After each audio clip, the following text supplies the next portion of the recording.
So thanks everyone for joining us today. I'm Daniel White, the Atlas Movement team leader in Australia and Australian Labor Party political advisor to the Honourable Anthony Byrne MP and an Australian lawyer. I live here in Melbourne, the home of the Australian Open Tennis Tournament for the next 2 weeks. And I begin by acknowledging the traditional custodians on the land on which we meet here today in Melbourne, Australia, and pay our respects to their elders past, present and emerging.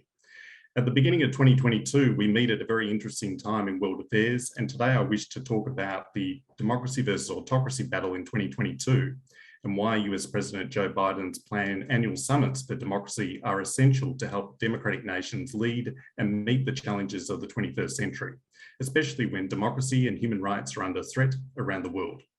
Former US President Franklin Delano Roosevelt designed the United Nations so that in the post-World War II era, we could unite the world democratically for the common good. The UN has done an amazing amount of work over the last 76 years, but we have failed to unite the world democratically. And with autocratic nations like China and Russia growing in influence over the last 20 years, we are now in a democracy versus autocracy battle in the 21st century. At the end of 2019, I wrote a book entitled Republic Earth to counter the autocratic threat posed by the Shanghai Cooperation Organization and create a global democracy in the 21st century. The goal of the book was to explain to people in the 21st century we are involved in two key global battles. First, we are involved in a battle between order and disorder. On the one hand, we have a new world of order emerging in the form of the creation of a global society. And on the other hand, at the same time, we have a world of disorder emerging in the form of an increase in key global challenges that the world has to address.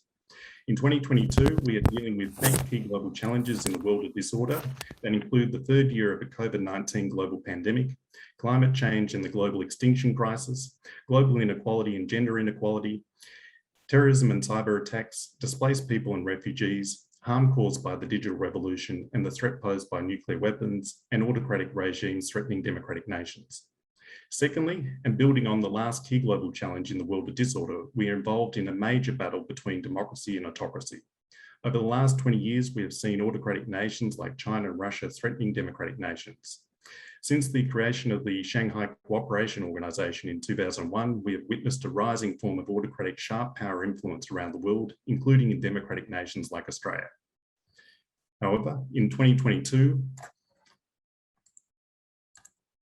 we are witnessing autocratic nations increasingly threaten democratic nations. This can be seen recently with autocratic nations bringing migrants from Iraq to the Belarus-Polish border to threaten the EU, with Russia testing its space warfare capabilities by destroying one of its own satellites and threatening the International Space Station, with Russia bringing 100,000 troops to the Ukrainian border. We've seen Russia continual detention of democratic activists like Alexander Navalny and China's continual detention of democratic activists like Joshua Wong, with autocratic nations increasingly energy prices in democratic nations with oil and gas, with China expanding its operations in the South China Sea. And in November 2021, the Beijing military made 159 intrusions into Taiwan's air defense zone. In addition, Russia's support for autocratic governments from Syria to Belarus to Venezuela has undermined the potential for democratic reform in these societies. Moreover, William Avernia told the US Senate Select Committee on Intelligence that 80% of American adults have had all their personal data stolen by the CCP, and the other 20% most of their personal data. The CCP continually steals intellectual property and financial data around the world. On top of this, we have the CCP threatening Hong Kong, the CCP forcing Chinese tennis player Peng Shuai into forced isolation after raising allegations of being sexually assaulted by former Vice President Zhang Gaoli. And last week, Ukraine was hit by a massive cyber attack with websites of several government departments, including the Ministry of Foreign Affairs and the Education Ministry, knocked out. The challenges posed by China and Russia are setting the terms for a new era of strategic competition between democracies and autocracies. In particular, there is a major competition between democracies and autocracies in emerging technologies. Such technologies, including artificial intelligence, quantum computing, genetic engineering, and 5G, are developing rapidly and will significantly shape the future of geopolitics. If China and other autocratic nations succeed in developing these technologies ahead of democratic nations, they could gain a significant economic and military advantages. According to Jonathan Hillman, Chinese leader Xi Jinping has called for his country to dominate advanced technology manufacturing by 2025, to lead standard setting by 2035, and to become a global superpower by 2050. Xi Jinping is mobilizing companies to pour resources in developing digital infrastructure at home and sell more of their products overseas through the Belt and Road Initiative that China has convinced 140 countries to sign up to. From outer space to the ocean floor, these connections are all part of China's digital Silk Road. US and China are fighting over the control of the networks of tomorrow. While December 2022 will mark the 100th anniversary of the founding of the Soviet Union on the territory of the former Russian Empire, Putin seems determined to celebrate that anniversary, having established a new Russian empire, and he's backing up with military force, regardless of protests by democratic nations. Most notably, in October 2020, 4 months after the Chinese and Indian troops clashed over contested territory in the Himalayas, Mumbai lost power. Trains ground to a halt, hospitals already overwhelmed by COVID-19 cases switched to emergency generators. It all may have been a warning sent by Beijing, according to a report by Recorded Future, a cybersecurity firm. For weeks, Chinese hackers have been targeting India's critical infrastructure with malware. They may have had an inside track. Nearly all India's power plants built over the last decade use Chinese equipment. Hence, the technological threat posed by autocracies like China and Russia is a major threat to democratic nations in the 21st century. In Australia, China and Russia has sought to undermine our nation significantly by gaining access to critical infrastructure via the lease of Darwin Port, by manipulating Australian politicians and academics at our universities, suffering state-sponsored cyber attacks, detained Australians like Yang Hengzhu in ongoing arbitrary detention in China, and trying to get Huawei into telecommunication network. We have pushed back hard as a result of the Chinese embassy in Canberra released a list of 14 grievances in 2020, including condemning a new foreign interference laws, our decision to ban Huawei and from our 5G network, and for our ongoing interference in China's Xinjiang, Hong Kong, and Taiwan affairs, to name a few. The pushback has worked, even though it's come at significant economic costs, as it is defended our democratic national interests in Australia. And Vladimir Putin and Xi Jinping are not stopping in their quest to continue to weaken democratic nations, restore China and Russia's greatness, and become the new Tsar of Russia and Emperor of China, respectively.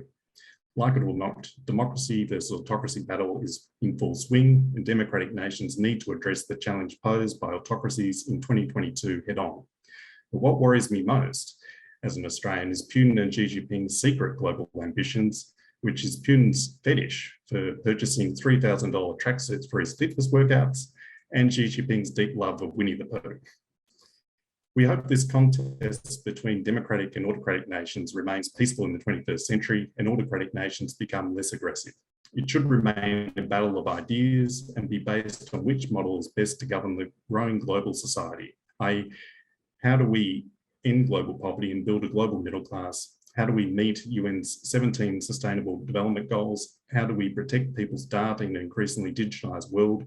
And the best model to address the key global challenges in the world of disorder, such as tackling the COVID-19 pandemic through providing equitable access to COVID-19 vaccines, and tackling climate change by making the global transition to renewable energy. The democracy versus autocracy battle is not anti-China or anti-Russia or anti-Chinese people or the anti-Russian people. As democratic nations, we truly believe China and Russia would become more powerful and their people would enjoy more freedoms as democratic nations rather than autocratic nations. If autocratic nations believe they have a better operating system for the world, then let's have a peaceful competition and let's create an end date for 2025 or 2030 or 2035, or at least at the latest 2040. The 2020s should be a time to uplift humanity and achieve goals like ending poverty, investing in renewable energy, curing cancer, and setting foot on Mars. So let's have a peaceful Earth race between democracy versus autocracy in the 21st century. We hope by 2040 to have 1 billion Chinese, 1 billion Indians, 1 billion Africans, and millions more around the world all joining the global middle class.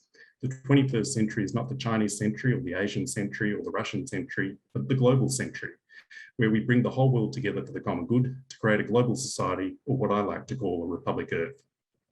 In terms of the Summit for Democracies, annual summits for democracies are so important to grow the democratic global agenda in the 21st century and meet the challenges posed by autocratic nations. At each summit of democracy, there should be 3 basic goals for democratic nations. First, democratic nations need to recommit themselves to democratic values and freedom and celebrate democracy as humanity's finest achievement. Democracy historian Roger Osborne puts it best by saying in his book that more than all the paintings and sculptures on earth, more than all the poems and novels, and more than every scientific and technological invention put together, democracy shows humanity at its most creative and innovative. Democracy is a continual collective enterprise that binds us together while allowing us to live individually. While it endures, there is hope. Without democracy, the world is bereft. We also need to tackle corruption, protect journalists, and advance human rights around the world. In terms of corruption, we need to cherish that the rule of law has made us prosperous. However, if we care about freedom and want to tackle corruption, we need to change our laws. As former Finland President Thomas Henrik Ives has stated, that the UK's unexplained wealth orders, which unfortunately are not widely or strictly applied, should be copied and rigorously enforced amongst democratic nations. Anonymous shell companies that, for example, allowed the consigliere of Russia's greatest non-governmental mafia don, Semyon Mogilevich, to buy apartments in Trump's tower must be forbidden to tackle corruption that is rampant. We also need to review democratic weaknesses around the world, like erosion of democracy in Afghanistan, Myanmar, and Tunisia, and celebrate democratic successes around the world, like in Taiwan. At this year's summit, we must also talk up positive globalism, especially when we are talking about so much doom and gloom. One idea that's close to my heart is to launch at this year's Summit of Democracies a 2022 Republica Music Festival, because I believe that the power of music can help create a global democracy and build the global society in the 21st century. During December this year, people all around the world will be invited to vote online for their favourite song or favourite top 10 songs from 2022 to form part of the Global Democracy Project and the 2022 Republica Music Festival. Imagine artists like The Weeknd from Canada, Adele from the UK, Blackpink from South Korea, and Jay Bavron from Colombia, and Salty Soul from Kenya, all performing live on New Year's Eve. This is a goal we could achieve this year on New Year's Eve. Secondly, we need to build a democratic alliance and create a new democratic international organisation to ensure the building of a global society succeeds around the world and we successfully address the key global challenges in the growing world of disorder. The United States and its allies like Australia need new entities that facilitate cooperation, not just in specific regions, but with a global outlook. A new democratic alliance of free nations to advance a rules-based order. While the United Nations remains an important framework for multilateral engagement across a wide range of issues, the UN won't be able to unite the world in the 21st century due to the autocratic malign influence in the UN by China and Russia.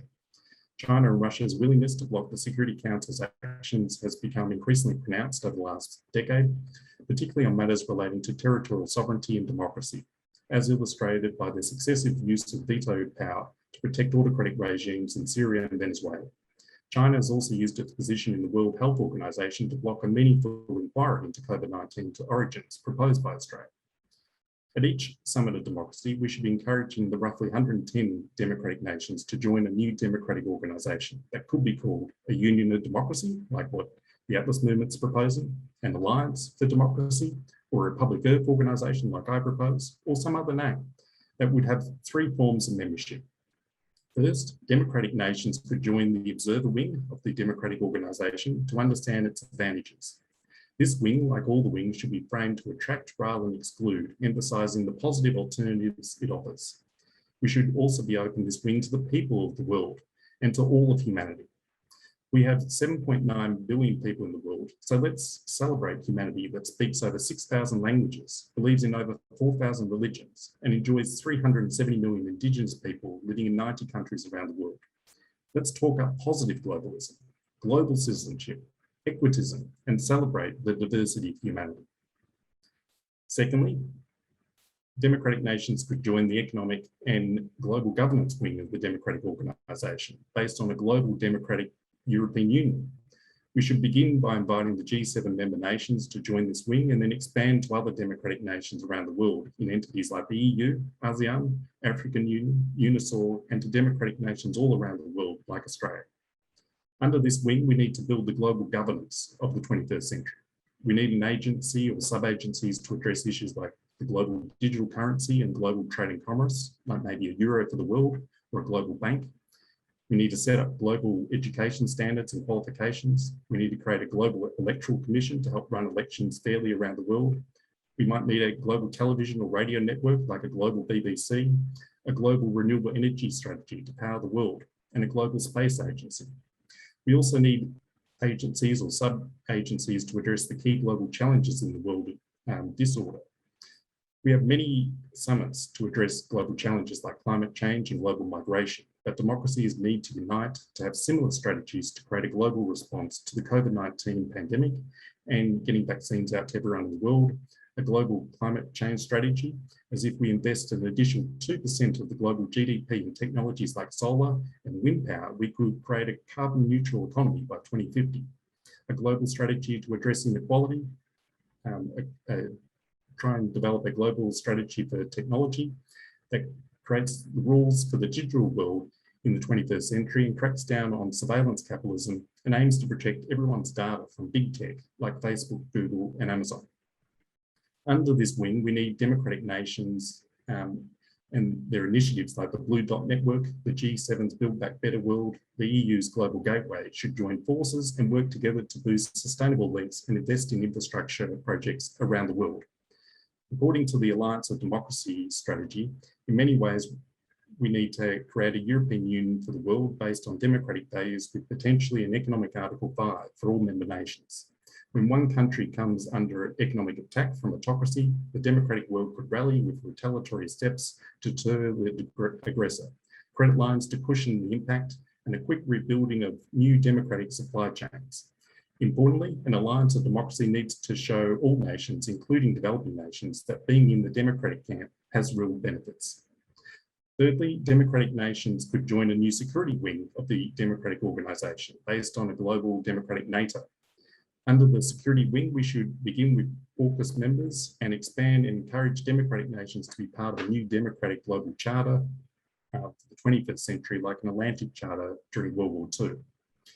Like the European Union and the OECD, the democratic organisations should establish criteria for membership to each organisational wing based on adherence to certain norms and standards that will govern which countries are admitted. In 2022, it will be amazing to formally establish this global democratic organisation and democratic alliance. Imagine 110 democratic nations joining the observer wing of the organisation, 30 nations joining the economic and global governance wing, and at its core, the three AUKUS nations, Australia, United Kingdom, and the United States joining the security wing of the organisation. The goal over the coming years will be to grow the membership in each wing of the global democratic organisation until we unite the world democratically in the 21st century. Thirdly, democratic nations need to play hardball and fight back against the aggression being shown by autocratic nations.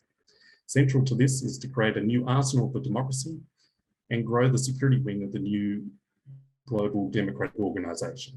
In the 21st century, unfortunately, the Chinese and Russian governments do not wish to unite the world democratically, but rather unite the world via an autocratic alliance. In 2001, China and Russia formed the Shanghai Cooperation Organization to start to build an autocratic alliance, which has expanded and now encompasses sharp power tactics to undermine and weaken democratic nations around the world. According to the National Endowment for Democracy report, over the past decade, China and Russia have spent billions of dollars to shape public opinion and perceptions around the world, employing a diverse toolkit that includes undermining the political, economic, technological, and critical infrastructure of democratic nations. These ambitions from autocratic regimes, which systematically suppress political pluralism and free expression at home, are increasingly seeking to apply similar principles internationally to secure their interests. This strategy is a form of sharp power that pierces and penetrates the political environments in the targeted countries. In this new competition that we are underway between autocratic and democratic states, the repressive regime's sharp power technique should be seen as the tip of the dagger or indeed the syringe. Democratic nations are now responding to this autocratic threat and pushing back through the Summit for Democracies, and we hope to create a formal democratic alliance that creates a new global democratic organisation. There is a new geopolitical battle underway or global competition to see if democratic nations or autocratic nations can unite the world in the 21st century. We hope it remains peaceful, but it would be wonderful if China and Russia embraced democracy to unite the world. After World War II, the United Nations was created to unite the world, but after 76 years, we have failed to do so. We came very close at the end of the Cold War in 1989, but we missed the opportunity. In 1989, there was a chance to unite the world democratically after the Cold War came to an end. Post the Cold War, Mikhail Gorbachev wanted to embrace Russian form of capitalism and a Russian form of democracy through glasnost and perestroika reforms. His reforms inspired the Russian people and the Chinese people to embrace democracy. For nearly 2 months, the Chinese democracy movement held protests in Tiananmen Square between April and June 1989, following the death of reformist and democratic Chinese leader Hu Yaobang. Mikhail Gorbachev addressed the democratic activists in May 1989, and the world hoped that China would embrace democracy and fulfill the wishes of the Chinese people. On the 4th of June 1989, one of the most barbaric acts of the 20th century was undertaken, with the Chinese government undertaking military operations to kill its own Chinese people calling for democracy. It is important to note that the only Chinese political leader that is celebrated in the capitals of Beijing, Hong Kong, and Taipei is Sun Yat-sen, the democratic founder of modern China and the Republic of China in 1912. People need to remember over 42 million Chinese people voted in the 1912 Chinese National Assembly election in China. Chairman Xi Jinping would like Hong Kong and Taiwan to join his autocratic communist one China vision, but the people of Hong Kong and the people of Taiwan should be granted a say in the future, and Xi Jinping should look to democratic legend Sun Yat-sen for inspiration. If China and Russia could embrace capitalism in the 20th century, they can embrace democracy in the 21st century. Ideally, by 2030 or 2040, we could unite the world politically, but in 2022, China wished to push an autocratic agenda that may include the invasion of Ukraine and Taiwan, and see Mikhail Gorbachev as capitulating to democratic nations. Over the next 5 to 10 years, there is a window of opportunity to create a global democracy and unite the world democratically. We hope this dream can be achieved as democracy, from my perspective, is humanity's finest achievement. The good news is that democratic nations in 2022 are in a strong position to design the new democratic institutions for the 21st century. According to the Alliance for Democracy paper, while global power is shifting, the leading democracies make up around 70% of the global gross domestic product, GDP. In security realm, the United States and its closest allies collectively commit more than 6 times the resources to defense expenditure annually than do Russia and China combined. In addition, according to Jonathan Hillman, almost a quarter of the world's internet traffic flows through the United States, including 63% of international traffic authority destined for China, a commanding position that US intelligence officials describe as a tremendous home field advantage. But above all, we know that the force of human freedom is the most powerful force in the world, and we allow for the peaceful change of government at elections rather than lock up opposition voices of dissent. People rarely take to the streets demanding more autocracy. These assets provide the United States and its democratic allies like Australia with an enormous source of leverage in pushing back against autocratic nations. It is important to point out that democracy versus autocracy battle is not a new Cold War. However, in the 2020s, every citizen around the world and each nation will likely need to choose the future of humanity in the 21st century. Is it democratic or autocratic? Let's hope it's democratic and we achieve our goal for a global democracy in the 21st century. It is important to note that democratic nations have tried 3 times to unite the world democratically. After World War I, democratic nations created the League of Nations, but it failed.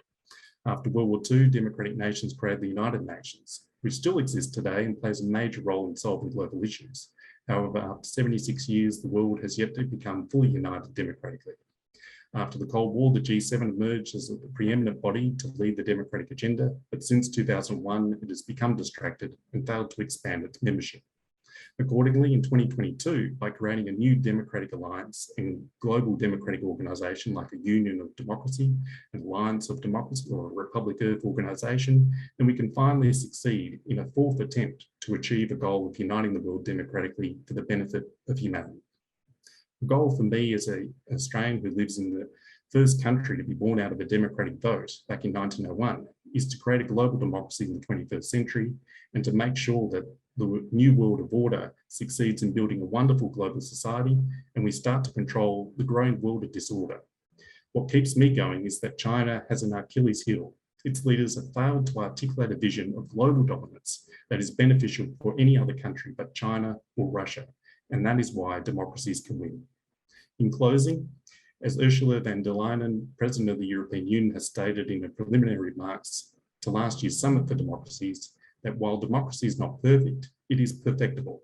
And that is the difference between democracy and autocracy. In democracies, you can criticize, you can protest, and you can freely discuss opposing ideas. That is freedom. So let's stand up for it. Let's take up the challenge together because the destiny of our democracies depend on each other. Let's be the change we want to see and create a global democracy in the 21st century.